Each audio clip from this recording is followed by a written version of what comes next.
Here we are at the Eastern Cemetery, also known as the Goodfellow Cemetery.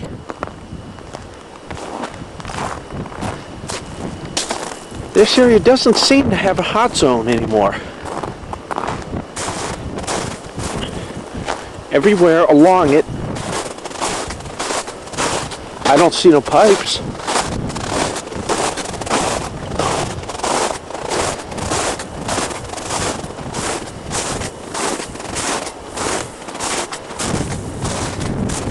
Not much of a gate, obviously, but out of respect, I'm not going to enter the cemetery.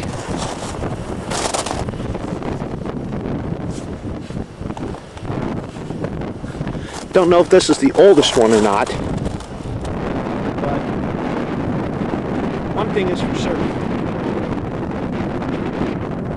There's more people in this cemetery, plenty more, many more, than live in Centralia as of today.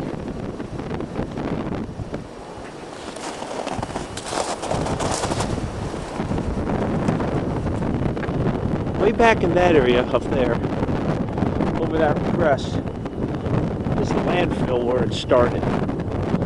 Not the area that I said in my August 29th videos that said this is believed where the fire started.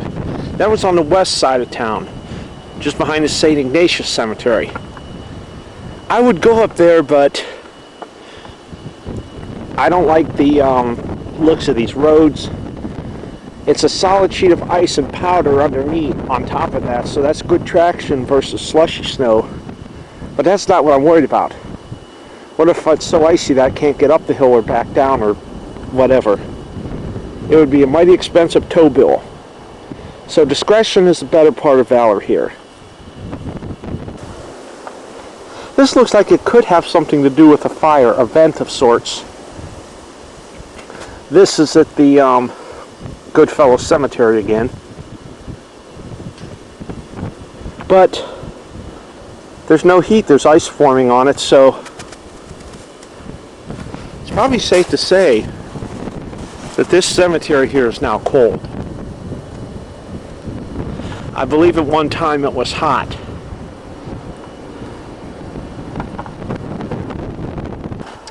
This is the Peter Paul Orth Cemetery.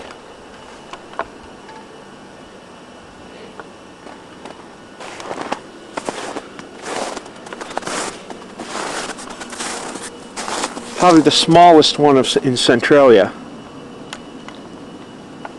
Once again, with only approximately 9 people remaining in Centralia, the first row right there, first 2 rows in the cemetery, hold more people than residents. Now further on down beyond that hill is what really gives Centralia its name. The steaming hillside. This, if I'm correct, we're on top of Hammy's Hill. This is not where the fire started as I first thought, but it's probably the most famous because you can easily see the fumes rising from the ground from almost anywhere in the town. Here we are on top of Hammy's Hill. Probably the most scenic area where you can see the smoke.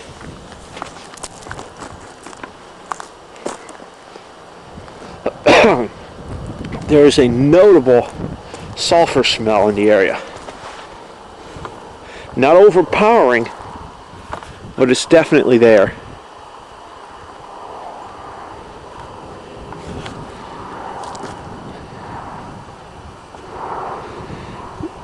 This is probably the hottest hot zone, the most active hot zone there is. Probably more so than the collapsed highway. There's some gas vents coming up. This rock here, warm to the touch. I'd probably say 70 Fahrenheit, 21 Celsius. Consider what the temperatures were that I said earlier. About 15 Fahrenheit, -6 Celsius.